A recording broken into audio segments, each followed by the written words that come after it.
Good evening everyone and welcome to some Sporting Memories quiz answers tonight. This is the exciting bit. So we started a new theme yesterday and our theme is starting to look at some specific dates and just do the questions on that one year. So I decided to go back to 1960, which although you maybe not remember it, your dad might have done, or your mum, or your granddad, or your uncle. And I found this is the case with what I've written, that a lot of these questions were things my dad would often talk about, or my granddad, etc.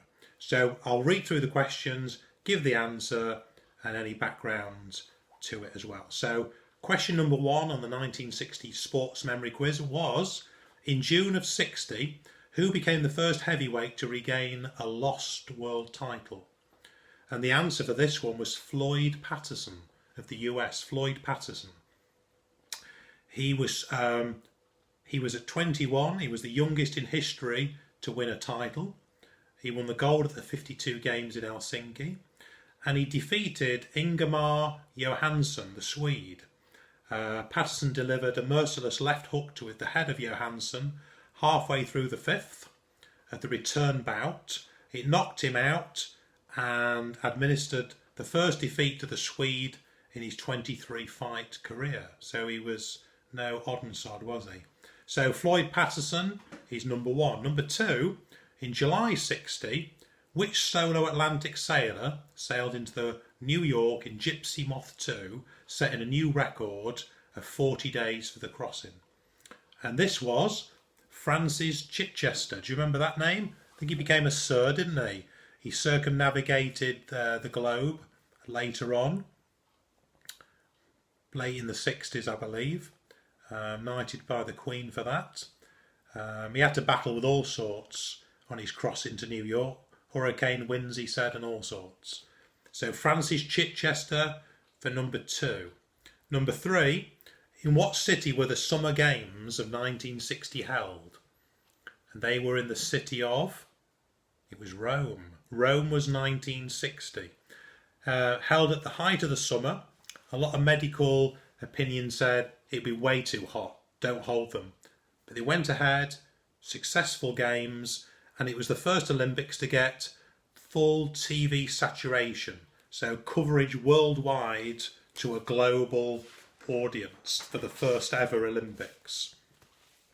So number 4 was related to this at the Olympics. In what sport did a 19-year-old Huddersfield Clark, Anita Lonsborough, who became Anita Porter, win an Olympic gold? She won it in the sport of swimming. Well done if you got that. If you're really good, you'll have got the 200 metres breaststroke. So she was a prolific winner, won gold at Commonwealth 58-62. She was the first female to carry the flag into the Olympic Stadium in 1964. That was at Tokyo. She won as the first woman to win the BBC Sports Personality of the Year in 1962 and also received an MBE for services to swimming. Number 5. The only British man to win gold at the Olympics in 60 was Don Thompson. What sport did he compete in? His sport was race walking. He won the 50-kilometre walk.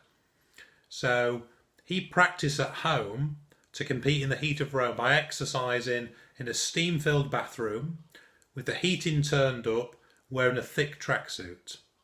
After about half an hour, he would say he would often feel faint, though it was thought that was due to heat and humidity. It was actually found out to be carbon monoxide leaking out of his paraffin heater.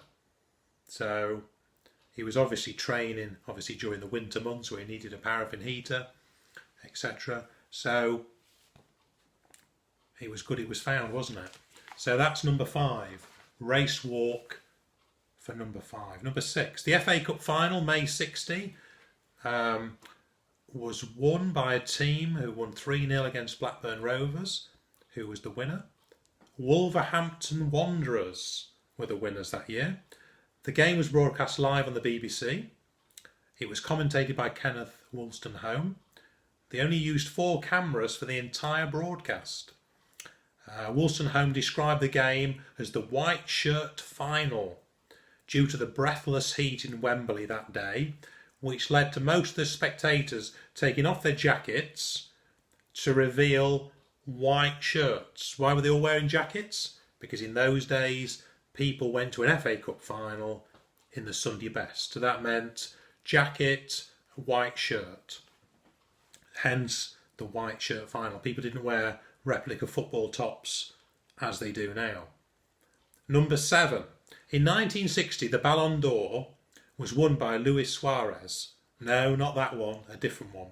He was a Spanish footballer playing for Barcelona. A year later, he became the world's most expensive footballer, selling for equivalent of £142,000. What team purchased him? And the answer you're looking for was, or is, Inter Milan. Inter Milan bought him.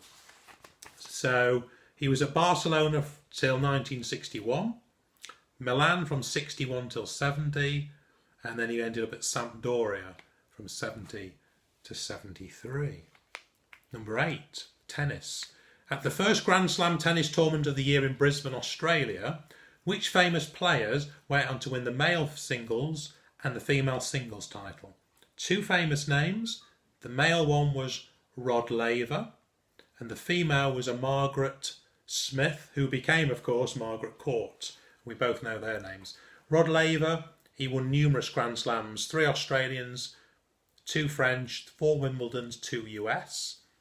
Margaret Court, 24 Grand Slams, including 19 doubles, 21 mixed doubles. So 24 Grand Slam singles. Wow, that's a lot. Number 9. In the 59-60 football season, which football division were Grimsby Town playing in? So remember, no Premier League. It was 1, 2, 3 or 4. That's it. And they were playing in the 3rd division. They finished 4th out of 24 teams. Their average gate that year being 10,500 spectators. Their manager was, in 1955 to 59, Allenby Chilton, who used to be a Manchester United player. And then in 1960 to 62, we had Tim Ward became Grimsby manager. Tim Ward. So the answer to number 9, the 3rd division. Number 10. The 1960 Grand National had a first that year. What was it? Well, it was broadcast for the first time on television.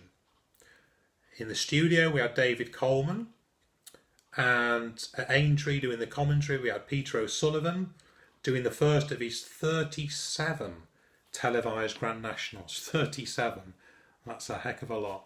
So David Coleman and Peter O'Sullivan, the first televised Grand National.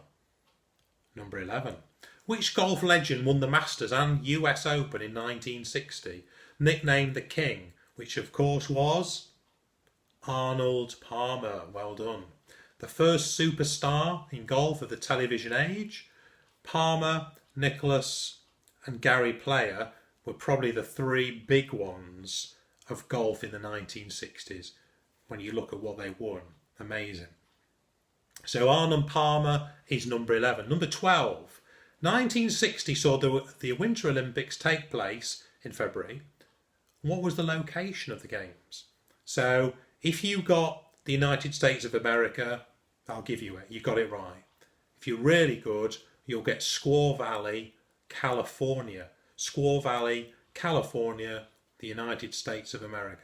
Seems unusual, doesn't it, for a Winter Olympics? But the location in California does suit. It was a bit of a ski resort there. And number 13. How many gold medals did Britain actually win at the 1960 Winter Games? And we're looking for 0. They didn't win any gold medals. This is way before John Curry, Robin Cousins, Torvill Dean, Eddie the Eagle. No gold medals, no nothing. So 0 was your answer to 13. Number 14. Which European club side won the European Cup final in 1960 with a record win 7-3? based at Hampden Park. The winners were Real Madrid. Real Madrid. Beating a team from Frankfurt at Hampden Park. So, well done if you got Real Madrid. And finally, number 15. In Test cricket, which country toured England in 1960 playing a 5-match Test series which England won 3-0? And it was South Africa. There were 2 drawn matches as well. There was many anti-apartheid protests held out the majority of the venues, which obviously apartheid still had a long way to go in 1960, when you consider it was, I think, 89-90 when it finally finished, Nelson Mandela was released, free elections, etc.